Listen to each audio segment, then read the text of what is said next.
Crazy Guy at the Wake by /walroast. When I was younger, somewhere between 5 or 8, a distant family member who was supposedly well loved died, and one of his last wishes was for the final celebration of his life to take place at his childhood home. His son DJ decided to respect these wishes and contacted the current owner of the house to ask if a small gathering could be hosted on the premises and entirely outside. As far as DJ and everyone else could tell, the homeowner was kind and understanding and then agreed, offering to help out but being clear on boundaries and such. Fast forward to the event itself. My family is arriving, I'd say around 3 in the afternoon, and I have this horrible anxious feeling deep in my stomach that I can't shake. I mention it to my mom, saying something silly that I probably heard on TV about my gut feeling, and my parents shrugged it off and tell me that it's fine and just to come on. I trust my parents, so I step out of the car, all dressed in a cute dress and layered in cheap plastic jewelry that I proudly chose myself to appear formal for this serious occasion. My mom, my dad, and I walked towards the backyard, aiming towards the right-hand side of the house, as the inside was off limits due to it being a private property, when a man burst out of the front door holding a bat. This is not just a normal baseball bat intended to occupy the children. No, this man burst out of his front door, screams at everyone, talking about how horrible we are and how our family is disgusting, all while gripping a beat-up baseball bat full of nails. Immediately, I panic, and my fight or flight, in this case flight, kicks in, and I make a beeline to our old blue car that I only just got dragged out by my dad. I jump in and I slam the door behind me, panicking with tear-blurred vision and an incredibly upset stomach. When I looked out the window and see the man. The crazy man who made the quick decision to target an elementary-age little girl as he took a swing at the car and hit the area above the back tire, creating a loud ringing and a dent. My dad, who took what it felt like 5 hours but was probably around 10 seconds, pushes the man away and jumps in, and my mom following quickly behind. We sped away from the house and back home, not mentioning a thing except for how proud they were of me for running, and that they will listen to me if I ever have that horrible gut feeling that something is wrong again. Though both my mom and dad kept shooting quick glances behind the car and whispering to each other. My family never discussed this event with me around again, but when I asked my mom what happened years later, she explained that the man decided to do a Google search on DJ and found his estranged criminal brother's records on Google and decided that this was evidence enough to attack a family during a wake with a nailed baseball bat. So, Crazy Guy, who chased the little girl and her family at a wake, let's not meet.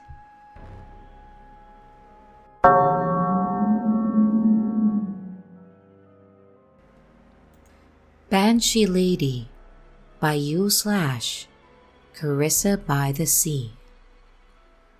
When my friend and I met the woman that we now refer to as the Banshee, it was about 10 at night.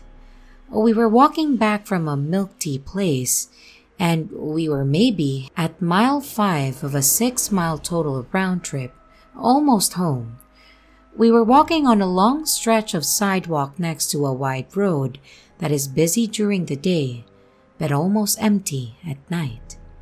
A little background. My hiking buddy and I sometimes go for long walks through the town at night when we can't get out to trails during the day. It's dark, but our routes go through a fairly safe blend of residential and shopping areas. Usually we head to some sort of late night restaurant or food truck. We walk, stop for food or drinks, and then we head back. We wear glowing vests, which are battery powered, and reflective stuff to make sure that traffic sees us because we've had some too close encounters with distracted drivers. We've also had a few encounters with strange people. We didn't start making strange noises at first.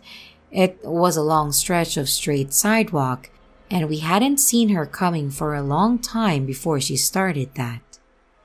No one else was out walking along the road at this hour. There were plenty of street lights, and she'd appear under the lights, then disappear in some shadow of bushes and trees, and then reappear under the lights again. We were glowing in our vest in addition to the street lights, so she had to have seen us coming too. I figured she worked at one of the shops or restaurants nearby and was getting done with closing up. I figured she was just trying to get home just like we were. Until she started making these random noises. The first sounds were like an odd hacking noise, like she was attempting to clear her throat as noisily as possible. But this was just a warm-up. The sound changed to something like a combination or cross between a crow cawing and a small dog's bark. So we kept walking towards her, watching and listening, thinking perhaps that she has a disability or some other issue. But she looked decently dressed, and she walked steadily and deliberately, not like someone on drugs. If not for her noises, she seemed completely normal. Then, she made these loud but low-pitched groaning sounds. It had us briefly making zombie movie references, joking a bit, but we speculated if she was maybe talking to someone on earbuds, or making an attempt at singing or something. But it got weirder as she added some higher-pitched screechy sounds, something like an angry cockatoo would make.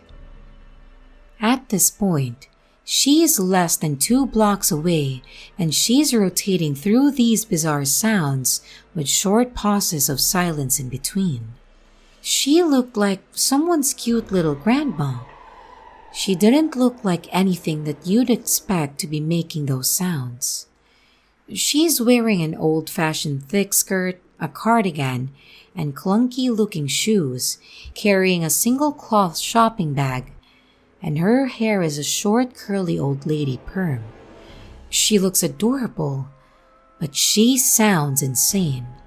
She makes a crow bark sound, a zombie noise, and a cockatoo shriek sound. She's getting closer. Her bizarre noises are getting more unsettling, and I realize that I can't see what she's clutching in her other hand, the one that doesn't have a shopping bag. She looks harmless, but the sounds are just too weird. My buddy looked at me and asked, "Is it time to cross?" Echoing my own thoughts.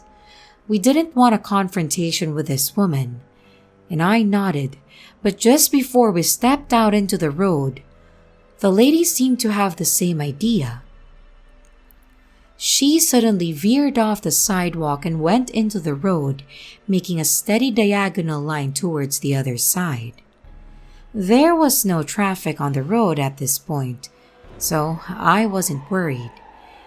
I relaxed a bit continuing on, and I figured she was just avoiding us, just like we were about to avoid her. But just as we started to pass her, she suddenly screamed and rushed at us from the middle of the road. Her mouth was wide open as she charged at us, just shrieking. We stepped quickly apart and her abrupt rush took her right between us. just shriek wailing that horrible sound. It sounded like it would hurt her throat. Banshee, like, is the only word I have for it. We were several feet apart, and both braced for her to come back and do something. But instead, she veered again and went down the sidewalk the way she had originally been going. As she walked away, she kept looking back at us and keeping up short bursts of the shrieking banshee noise, only stopping to take a breath. As she got further away from us, she started call barking at us again. We stood there for a while just silently watching until she was a good long ways off down the sidewalk, with her very strange crow barks fading into the distance. I still have no idea what was wrong with her. Did our light somehow trigger an episode? I hope she's okay. She seemed to know where she was going, though. But Banshee Lady, let's not meet again.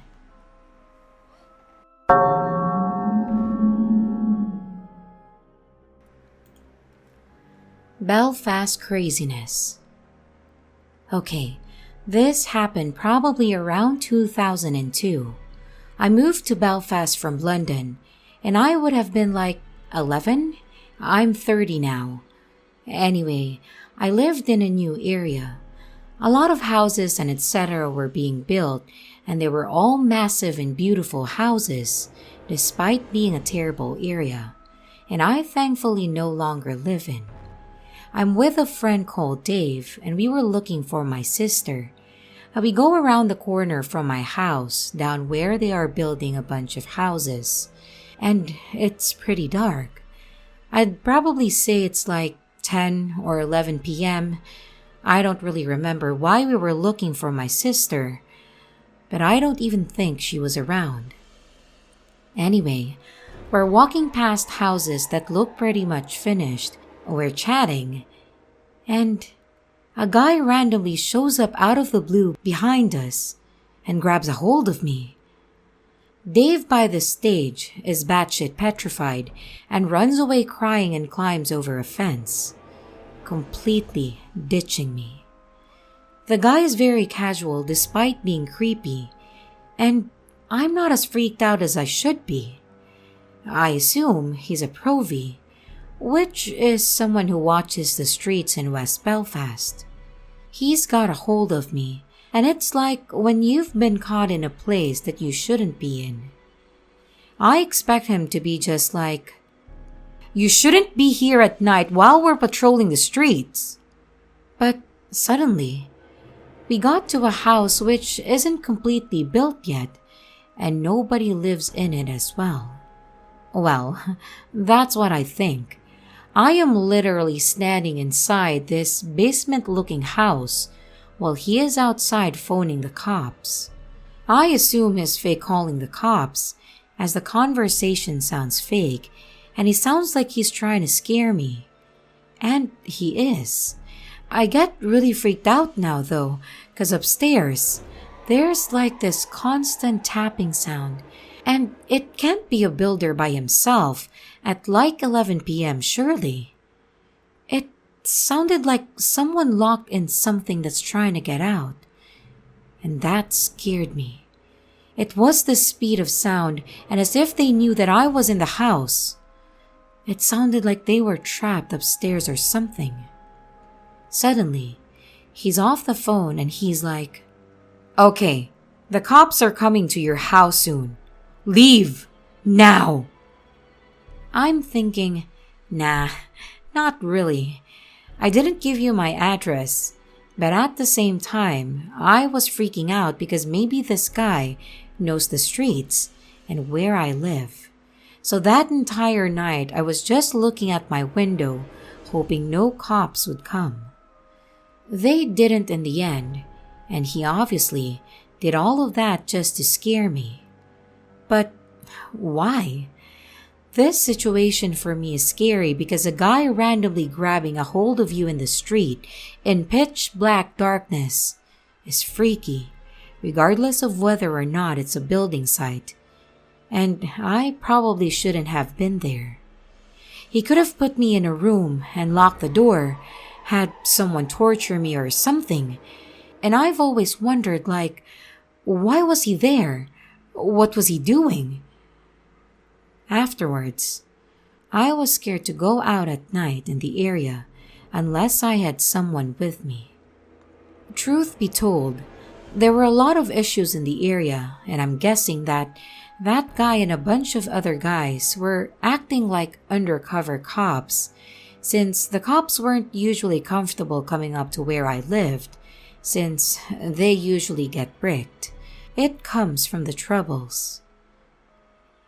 Looking back though, I think the entrance was blocked off, and we weren't actually allowed in there.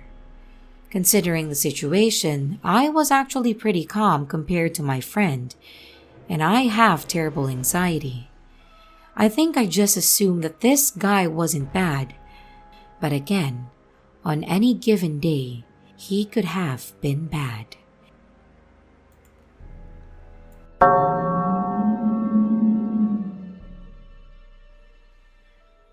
So I wrote a story on here a couple of days ago, but I realized that's not the creepiest thing that has happened to me.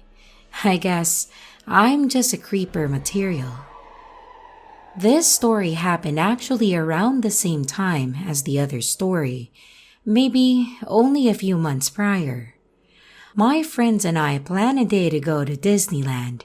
It was originally going to be the four of us, but my friend who was driving wanted someone else to tag along. The girl that was coming was the 16-year-old daughter of some lady that went to my friend's church. I'm 18 in this story. We pick her up at her house, and she's kind of a small petite girl, so she sits in the back of the car in the middle of me and our other friend. I notice almost instantly that she is very timid and soft-spoken, and I thought she was maybe shy. Right away, she starts talking to me. Just me, even though she knew everyone else in the car. This is the second time that I met her. The first time was at my friend's graduation party a month before, but I said only a few words to her then. The first thing this girl says to me is that she has cancer.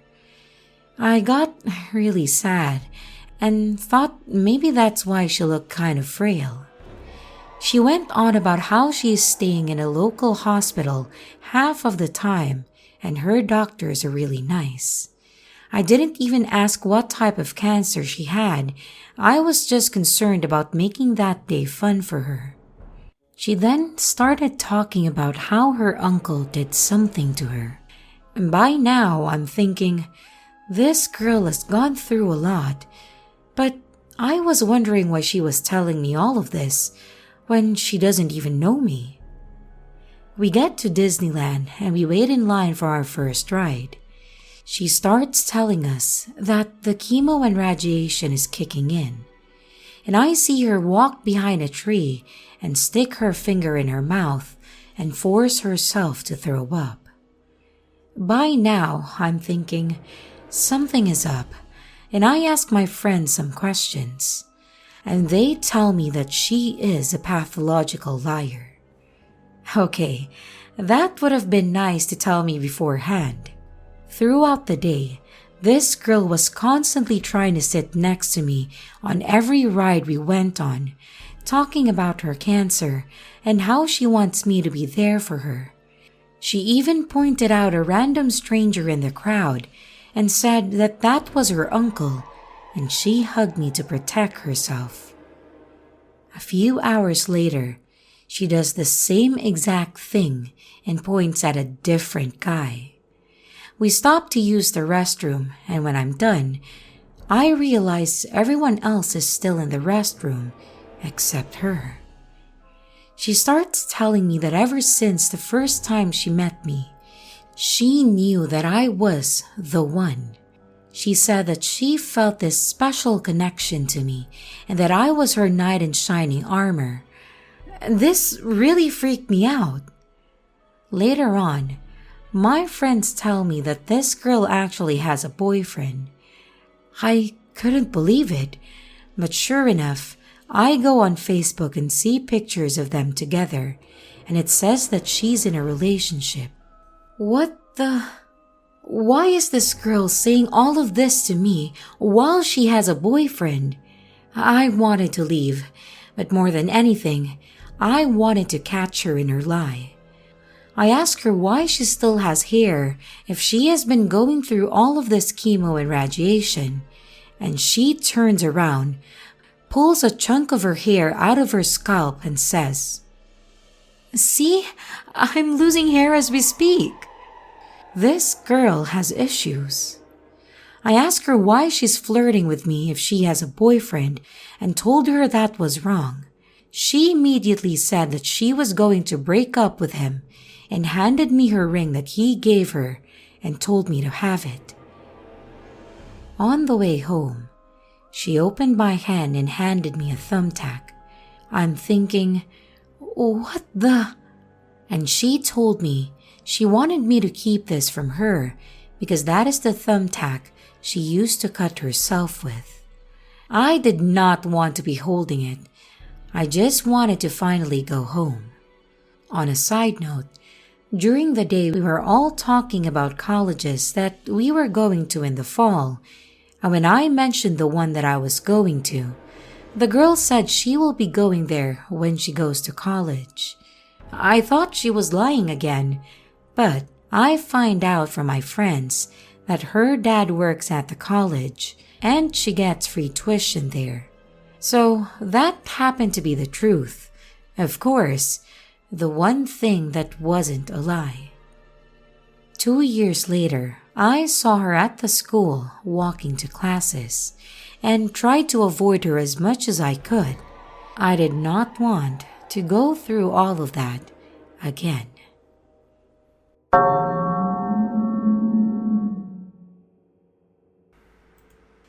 To the creepy driver instructor, let's not ever meet again. This happened a few years ago. When I was 18 to 19, I started taking driving lessons.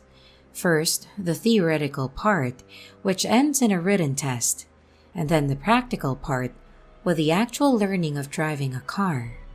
It's a bit of a long story since it spans over a few months, so please, bear with me. Now, I was never really interested in learning how to drive, as I live in a suburban area next to a very big city. So, public transportation is rarely an issue. Still, I knew it was an essential skill to have, and I didn't want to end up being that one person in a group who always needs a driver. So, I took the lessons. Theory was fine and easy, but when it came to the driving part, I was very nervous and not confident at all. I wasn't doing too bad, but I wasn't good either. Anyway, in my driving school, each student basically had a main driving instructor so that they can track your progress much more easily than if you're going from teacher to teacher, with the occasional switching to another depending on when you take your hour for driving. My main driver instructor always seemed a bit weird to me, not in any alarming way, just that he wasn't someone that I would ever want to hang around with.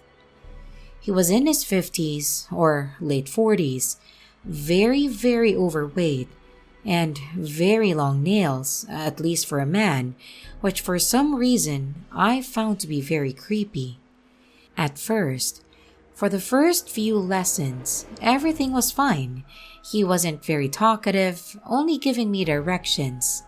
And as I progressed from only using the wheel to using the pedals, and then the gear shift, however, he started being more open. One thing I noticed though was that he always complimented me, even when I did something very simple that I'd already done several times, and never said anything when I did stuff wrong. And obviously, I did plenty of that. It bothered me, because even though I certainly didn't want to be yelled at, I still needed to get better, and it wasn't going to happen that way.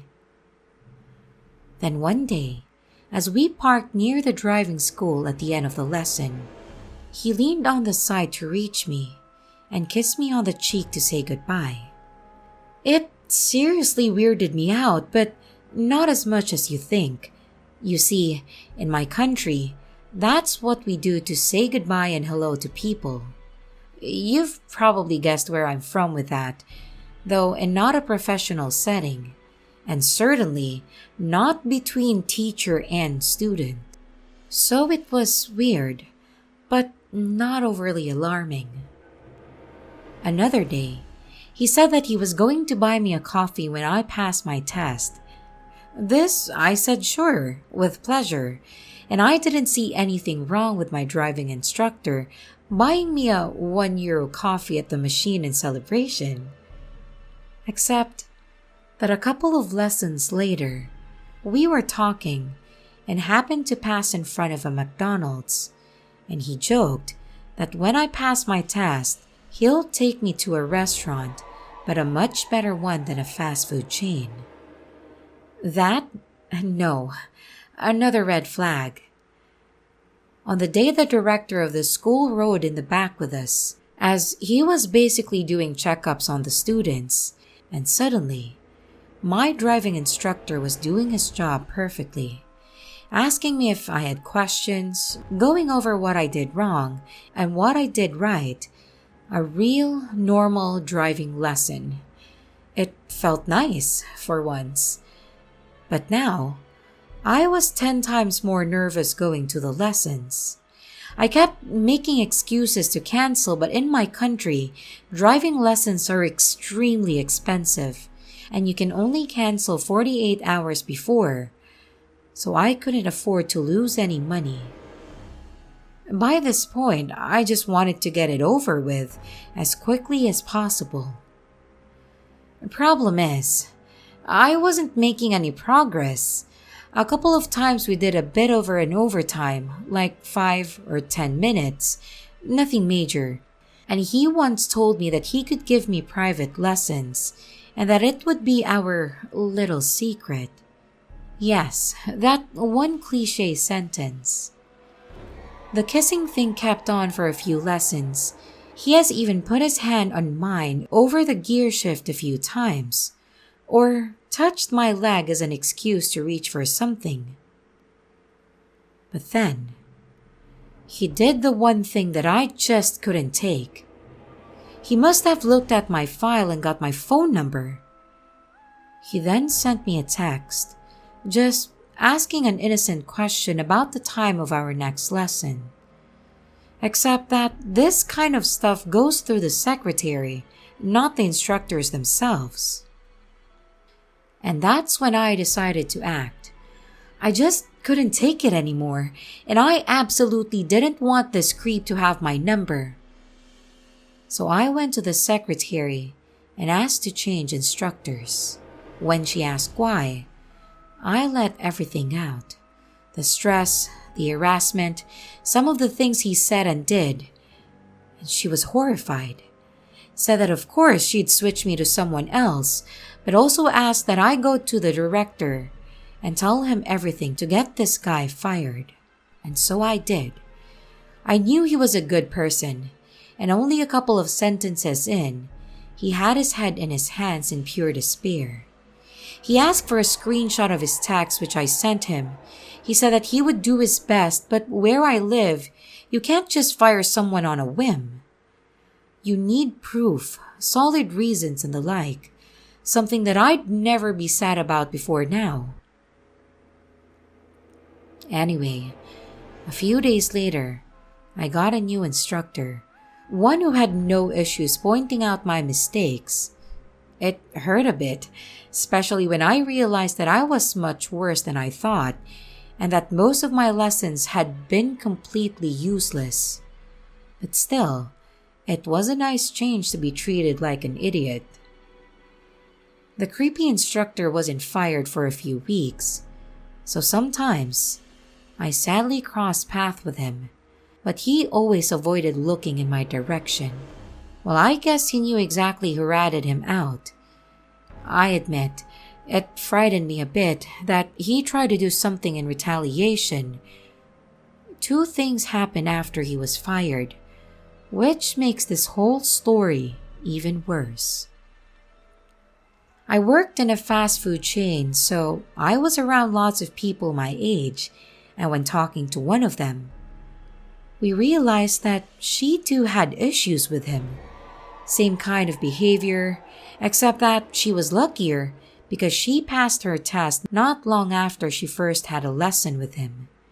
You have to know that physically, we couldn't be more different. She's black and I'm white.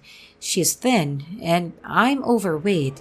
She has long hair and I have short hair. So, did he just try to hit on every single girl he came in contact with? Despite being married, obviously, no matter who they were? Hoping that he'd get one in bed.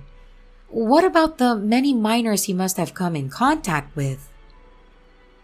Lastly, the day that I passed my test, the director of the agency told me that a few days earlier, he had seen the creepy instructor in another driving school car with another young girl sitting next to him. Right now, he's probably still out there, traumatizing young girls like me. Maybe he even managed to go farther than what he got with me. And this upsets me to no end.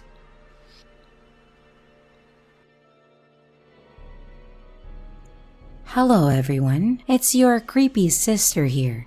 Thank you so much for watching the video. I really appreciate each and every one of you.